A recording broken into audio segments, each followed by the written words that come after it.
స్తోత్రం చెప్తారా ఒకసారి గట్టిగా? అయితే దేవుడు చెప్తున్నటువంటి మాట ఏంటంటే, లోకములో ఉన్నటువంటి మర్యాదను అనుసరించి నడుచుకోకూడదట. లోకములో ఉన్నటువంటి వాళ్ళను అనుసరించి వాళ్ళ మర్యాద చొప్పున మనం నడుచుకోకూడదంట దేవుడు చెప్తున్నాడు. అందుకనే ఇప్పటికైనా మీ మనసు మారాలని నా దేవుడు కోరుకుంటున్నాడు. ఏది మంచిదో ఏది మంచిది కాదో ఇప్పటికైనా మీరు తెలుసుకొని ఇకనైనా నూతనముగా మీ మనసు మారాలని నా దేవుడు కోరుకుంటున్నాడు.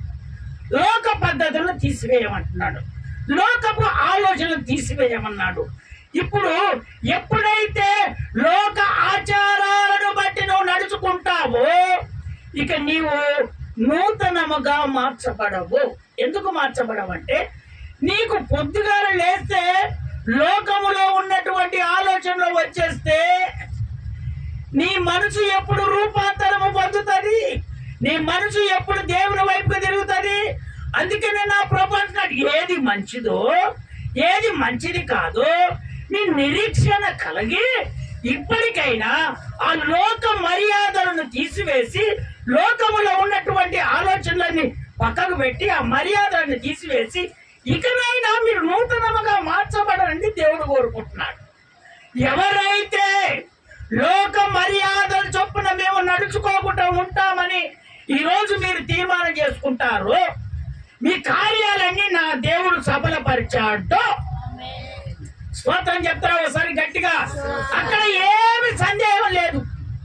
దేవుడు చెప్తున్నాడు, లోక పద్ధతులను మీరు తీసివేయండి, లోక మర్యాదలన్నీ తీసివేయండి, మీరు యేసయ్య ఎదుట నిరీక్షణ కలిగి మీరు ఉండండి, మీ కార్యాలను నా దేవుడే చేస్తాడు. స్తోత్రం చెప్తారా ఒకసారి గట్టిగా? ఎందుకంటే ఆ లోక మర్యాద చొప్పున మనం నడుచుకున్నామనుకో సాతానుడు మన ఉచ్చులో పడిపోతాడు. సాతానుడు ఏం చేస్తాడు? మన ఉచ్చులోనికి వచ్చేస్తాడు, మన కుటుంబంలోనికి వచ్చేస్తాడు, మనలోనికి వచ్చేస్తాడు. మనలను మర్యాద చొప్పున నడిపించుకుంటున్నటువంటి మనము ఈ మర్యాదలు పోయి మన కుటుంబాలలో చెడు మార్గాలు, చెడు పద్ధతులు, చెడు ఆలోచనలు ఇవన్నీ వచ్చేసి మనము లోకానుసారంగా మనం నడుచుకుంటాం. వాడు పక్కన ఉండే ఆ శత్రువు మనలో ఈ విధంగా చేస్తాడు. కాబట్టి మనకు శత్రువుడు వాడు ఎవడాడు? సాతానుడే. మనకు శత్రువు ఎవరు లేరండి, సాతానుడే మనకు శత్రువు. లోక పద్ధతులు పాటించామంటే సాతానుడు వెంటనే వచ్చేస్తాడు. అందుకని లోక మర్యాదను తీసివేయాలంట. అందుకని నా ప్రభు చెప్తున్నాడు, అపవాదికి మనం చోటు ఇవ్వకూడదని దేవుడు చెప్తున్నాడు. స్తోత్రం చెప్తారా ఒకసారి గట్టిగా? ఇంకొకసారి గట్టిగా చెప్తారా? అది చదవండి ఒక మాట. యోహాను సువార్త 13వ అధ్యాయము 2వ వచనములో దేవుడు మాట్లాడుతున్నాడు. ఒక మాట అమ్మా చదువు నానా.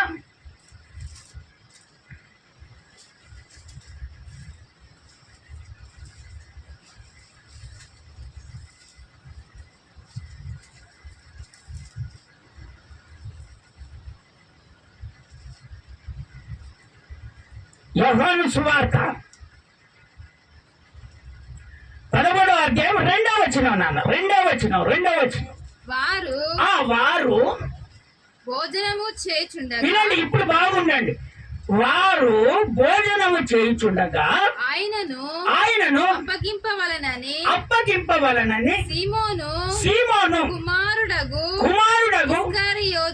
ఇస్కరియోతు యూద హృదయములో అపవాది ఇంతకు ముందు ఆలోచన పుట్టించి ఉండెను గనుక ఇంతకు ముందు ఆలోచన పుట్టించాడు. కొంచెం ఇస్కరియోతు యూదా, ఈయన ఎవరు కుమారుడు అంటే సీమోను కుమారుడు. అయితే యేసు ప్రభు అందరు కలిసి భోజనం చేస్తున్నారు. అక్కడ ఏం చేస్తున్నారు? భోజనం చేస్తున్నారు. అయితే ఈ ఇస్కరియోతు యూదను దేవుడు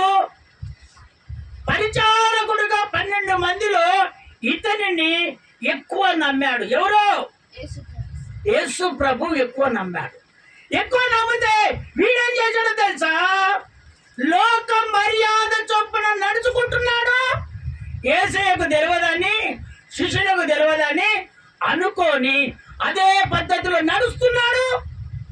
కానీ ఏమి తెలియనంటే, నేను యేసయ్యతో ఉంటున్నాను, నా భక్తి యేసయ్యదే, నేను ఎప్పుడు దేవునికి ప్రార్థన చేస్తున్నానే మాదిరిగా ఉంటున్నాడు. కానీ ఆల్రెడీ ఎవరికి తెలిసింది ఇది? యేసు ప్రభుకు తెలిసింది. చూడు, వాడు ఆహారం తింటున్నప్పుడు, చూడు, భోజనాలు చేస్తున్నప్పుడు సాతానుడు వెంటనే వాని ఆలోచన తారుమారు చేసి ఇచ్చాడు. ఎవరిది? ఇస్కరియోతు యూదది. ఈ ఆలోచన ఎందుకు తారుమారైంది? దేవుని అనుసారంగా నడుచుకుంటున్నారని చెప్పాడు, కానీ లోక మర్యాద చొప్పున నడుచుకుంటున్నాడు.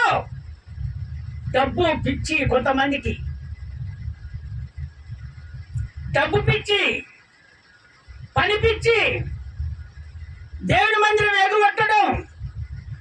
వింటున్నావా?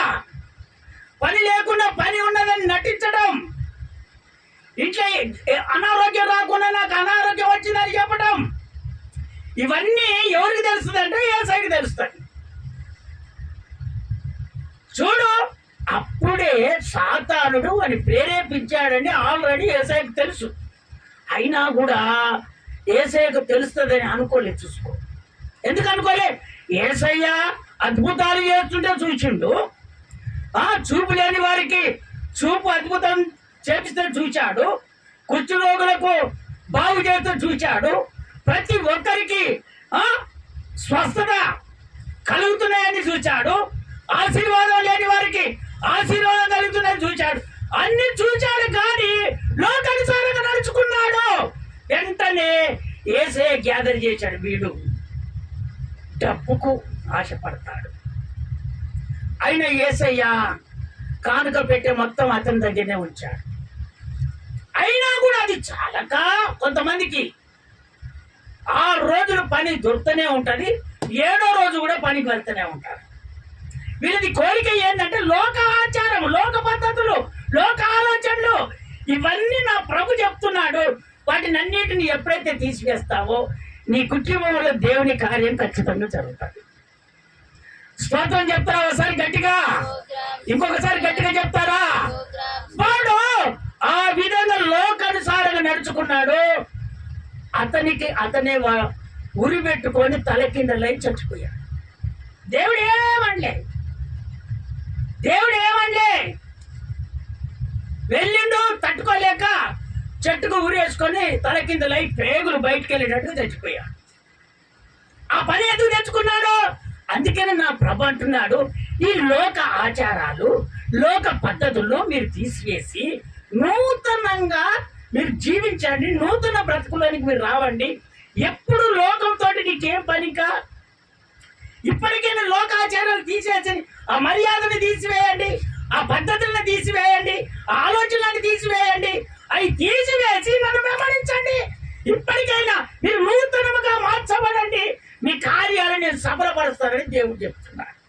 స్తోత్రం చెప్తారా? ఒకసారి గట్టిగా ఒక్క మాట చెప్పి నేను ముగించేస్తాను. యేసు ప్రభే నూతన జీవితాన్ని గడిపాడు. ఎవరు?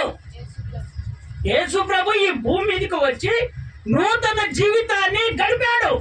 ఎందుకని గడిపాడు? మనకు మాదిరిగా చూపిస్తున్నాడు. నేను దేవుడినై ఉన్నాను, అయినా కూడా మీ కొరకు మీరు మార్చబడాలని, మీరు సమాధానంగా ఉండాలని, మీకు అనారోగ్యాలు విడిపించబడాలని, మీ కార్యాలు జరగాలని ఆయన ఆ మాదిరి చూపించాడు. చదవండి ఆ మాట. ఎఫెసీయులకు రాసిన పత్రిక 4వ అధ్యాయము 22 నుంచి 24 వరకు చదివి ఆపేసేయండి అన్న. నేను 2-3 మాటలు చెప్పి నేను ముగించేస్తాను. ఎఫెసీయులకు రాసిన పత్రిక 4వ అధ్యాయం 22వ వచనం. కావున మునుపటి ప్రవర్తన చూడండి, కావున మునుపటి ప్రవర్తన విషయములోనైతే మోసకరమైన దురాశ వలన చెడిపోవు మీ ప్రాచీన స్వభావమును వదులుకొని మీ చింత యావత్తు యందు నూతన పరచబడిన వారై నీతియు యథార్థమైన భక్తి గలవారై దేవుని పోలికగా సృష్టింపబడిన నవీన స్వభావమును ధరించుకొనవలెను. ఈ భూమి మీద యేసు ప్రభు నవీన స్వభావాన్ని ఏ విధంగా ధరించుకున్నాడో అక్కడ పౌలు ఎఫెసీయుల సంఘానికి చెప్తున్నటువంటి మాటలు. నీతి, ఇకనైనా నీతి, ఆ లోక మర్యాదను తీసివేయి, లోక మర్యాదను తీసివేయి. యేసయ్య ఈ భూమి మీద ఏ విధంగానైతే జీవించాడో, ఏ ప్రకారంగానైతే నడుచుకున్నాడో ఆ ప్రకారంగా మేము నడుచుకుంటున్నాము. అందుకనే ఈ రోజు మేము ఈ విధంగా నిలబడి దేవుని గురించి ప్రకటిస్తున్నామని అపోస్తలుడైన పౌలు అక్కడ ఉన్నటువంటి ఎఫెసీయుల సంఘానికి వివరించి చెప్తున్నటువంటి మాటలు ఇవి. అందుకని నా ప్రభు ఈ భూమి మీదకి వచ్చి నీతిని, పవిత్రతను ఇవే దేవుడు నేర్పాడు. ఆయన ఏ విధంగా ఈ భూమి మీదకి వచ్చి మనకు నేర్పాడో, ఏ విధంగా నడుచుకున్నాడో అదే ప్రకారంగా మనం నడుచుకుంటే మన జీవితాలంట నూతన పరచబడతాయట. స్తోత్రం చెప్తారా ఒకసారి గట్టిగా? అందుకనే మనము నూతన పరచబడాలంటే యేసయ్య మనలో ఉండాలి, మనలో నీతి ఉండాలి, యథార్థత ఉండాలి.